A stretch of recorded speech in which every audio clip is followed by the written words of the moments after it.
Hydrogen, ladies and gentlemen, is the new frontier. Clean hydrogen is going to help us meet that goal. What's going on in the development of hydrogen aviation engines, and why does it seem like a rift is opening up between the US and Europe? Well, to explain that, I will have to bring you into a really fascinating and complicated world where not everything is what it seems. Stay tuned.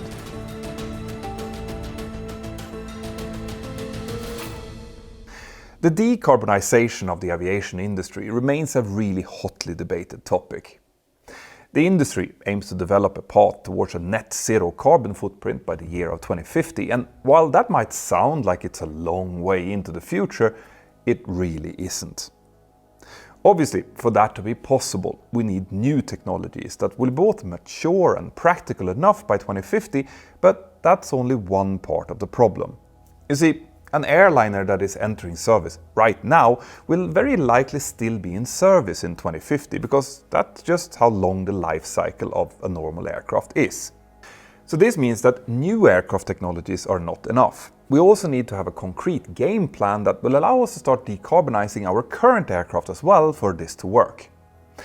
And the only realistic plan we have for that involves the use of something known as sustainable aviation fuels, or SAF.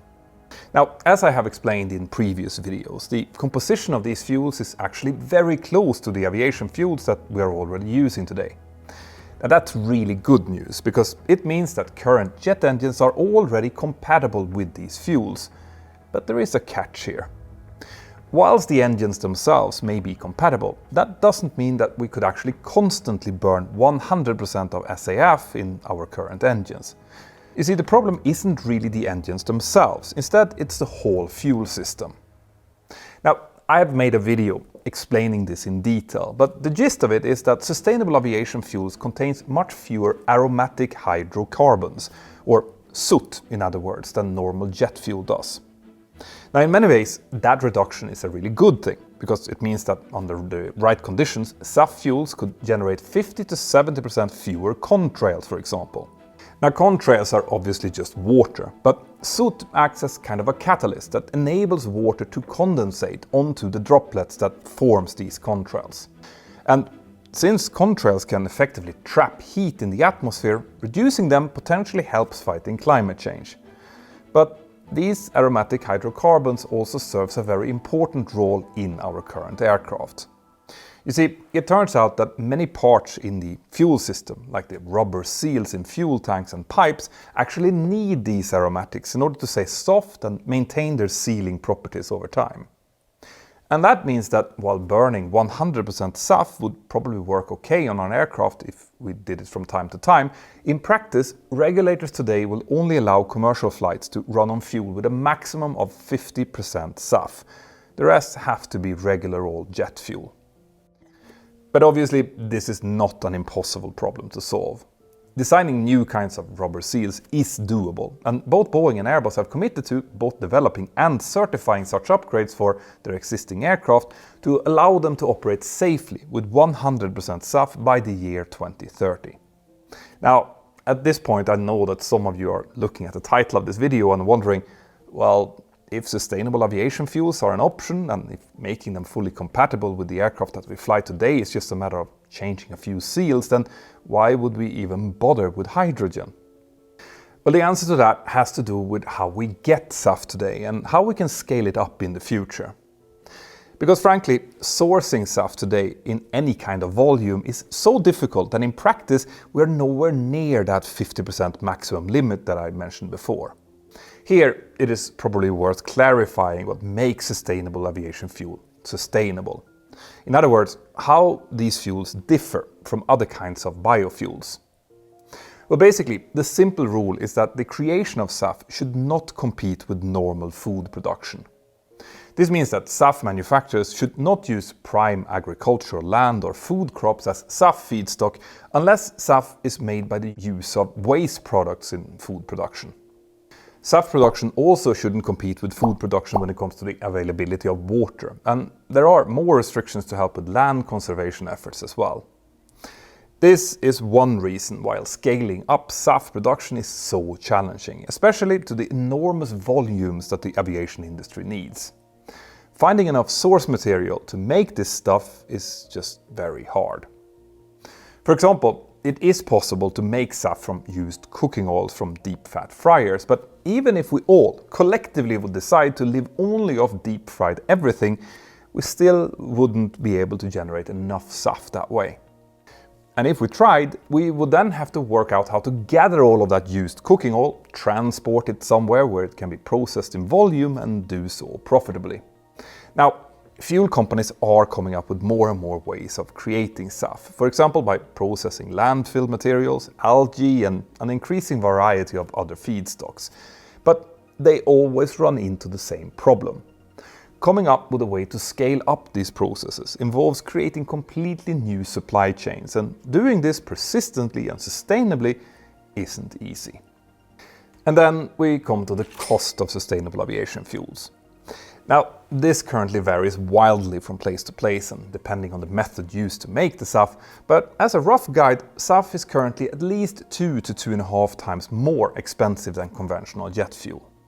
Now that cost should eventually drop significantly if we manage to scale up SAF production enough, but that's a really big if, and I would like to give you some figures just to put this into context here. In 2022, the aviation industry in the United States consumed 59.8 million liters of SAF. That's 15.8 million gallons. Now, that sounds a lot, until you compare it to the amount of conventional jet fuel that was used in the US during that same period, which was 44.9 billion liters, or 11.8 billion gallons. This means that the SAF usage in the United States in 2022 was only around 0.1% of the total fuel usage in the industry. Now, I don't know whether or not that was close to the maximum production capacity of SAF that year, but I'm sure you can start to see the problem here. Another way of thinking of it is that if we would suddenly increase SAF usage 100 times over, we would still only be at around 10% of the fuel that we need. With that, you can probably see that 50% limit in SAF usage in current aircraft isn't very limiting at the moment. Now, there is more to SAF, including more ways to make it, and it still has many advantages for sure, but the many problems with it is a big reason why there are many in the industry who believe that hydrogen will ultimately be the way to go, at least for a big part of commercial aviation. But before I get into that, I just want to make a small point here about security. More specifically, the security of your personal data. Did you know that things like your email address, web search habits, and even information about your friends and family might be out there right now being sold to the highest bidder? Well, it is, and just ask Dominic, my lead editor over on Mentour Pilot. A few months ago, he found out that his personal information was being sold by several different data brokers to everything from banks, insurance companies, and cyber criminals. And this was apparently completely legal, unless he told every one of those brokers that he wanted to opt out of it. Now, that's obviously a real pain to do, so Dominic reached out to today's sponsor, Delete Me, to see if they could help him. Delete Me is a hands-free service who will work tirelessly to delete your data from the web. So, after signing up, Dom saw some real fast progress, where his data was being scrubbed from dozens of websites within a week. He is now regularly receiving detailed reports outlining exactly from where his data has been removed and what Delete Me are working on next, because Delete Me will continue to protect your data for as long as you stay with them. If this sounds good and you want to try Delete Me out, then please use my link here below, which is joindeleteme.com/mentornow. That will give you an awesome 20% discount on their consumer plans. Thank you, Delete Me. Now, where were we? Oh yes. Back in September of 2020, Airbus announced the launch of what it called the zeroe project. At the time, this was basically a series of hydrogen-powered concepts, and the reason they presented several of them was because Airbus didn't really know which kind of hydrogen propulsion it should go after. Broadly speaking, there are two ways of powering an aircraft with hydrogen. The first option, which theoretically is closest to the technology that we already use, is to burn hydrogen in the same kind of jet engines that we have today. The other option is to use hydrogen fuel cells to generate electricity, which will then be used to drive electric motors that will spin propellers or fans. And both of these methods have both advantages and disadvantages. Hydrogen combustion in jet engines is the lighter of the two options, but fuel cells are more efficient overall, despite being heavier as an installation. Now obviously the weight penalty has efficiency implications, but the additional efficiency of the fuel cells more than makes up for it. Also, modifying existing jet engines so that they work with hydrogen brings some less obvious challenges. You see, hydrogen burns with a higher flame temperature compared to regular jet fuel or SAF, so in practice this means that a converted jet engine would probably generate less power than the conventional version because of temperature-related limitations. That could be a problem, particularly during takeoff and climb, but there might actually be a really cool way around that. You see, there is a company called Dervent, which is working on a type of dual fuel combustor that would enable current jet engines to run both on regular jet fuel and hydrogen.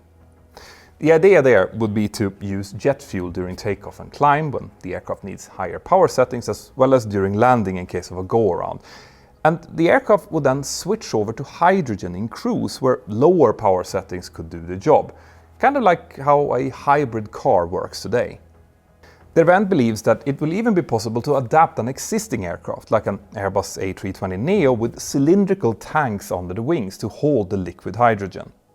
Such an aircraft would basically retain the vast majority of its existing systems with minimal changes, so in theory at least, it could be certified more easily. And by the way, we need cylindrical tanks for hydrogen because it isn't really possible to store hydrogen inside of the wings of our airliners like we do with conventional jet fuel. Hydrogen needs to be kept at extremely low temperatures, which means that the tanks need to be insulated and cooled, and hydrogen also has a nasty tendency to leak, being that it is the smallest atom in the periodic table. This also means that hydrogen is very light, so for a given weight of fuel, hydrogen has about 3 times the energy of jet fuel. But it also needs a lot of volume, and obviously the insulation required for the tanks adds weight as well. So the size of these cylindrical tanks under the wings would have to be a compromise between weight, volume and range of the aircraft.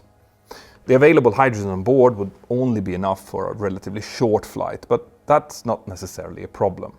Typical flights of single-aisle jets like the A320neo are often just a fraction of the plane's maximum range, so for flights between 800 and 1000 nautical miles in length, Dervent claims that this mixed-fuel A320neo would burn 50% less CO2 than a conventional jet would. And of course, it could then still be used for longer flights using conventional jet fuel or SAF. Now, I think that this is definitely an interesting idea and perhaps even a way to retrofit existing airliners for these new fuels.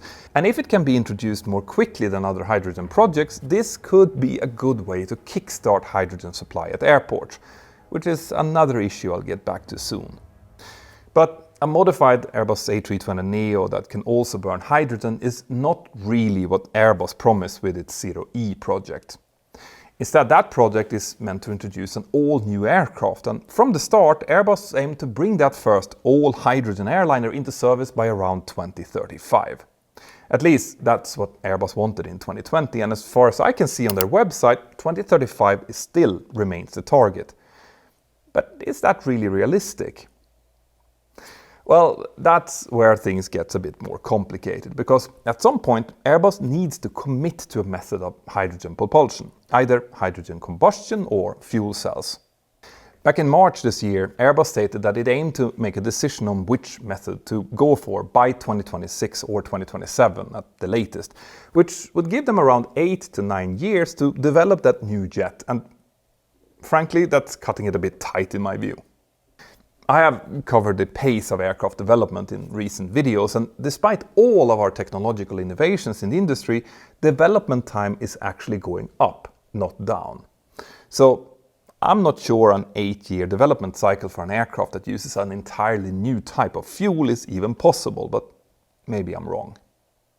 Let me know in the comments what you think about that, and while you're down there, please like and subscribe. Anyway, to commit to a specific propulsion method, hydrogen combustion or fuel cells, and to finalize the rest of the configuration of their first hydrogen aircraft, Airbus obviously needs all the help and input that they can possibly get from the engine manufacturers out there. And this is where Airbus are getting a little bit uneasy with the difference in attitude towards hydrogen between the two sides of the Atlantic. The attitudes of engine makers, to be precise. You see, it turns out that Airbus are looking for a little bit more development input on hydrogen from American jet engine manufacturers, in particular from General Electric and Pratt & Whitney. But their limited input doesn't mean that these companies aren't working on hydrogen at all. Far from it. General Electric is part of the CFM engine partnership, and through that they are working with Airbus on hydrogen research. Actually, the first jet engine that Airbus will run on hydrogen in flight will be a GE Passport engine. For that test, Airbus will mount this modified engine on a special pylon fitted to the side of the fuselage of an Airbus A380, which looks really odd but also kind of cool.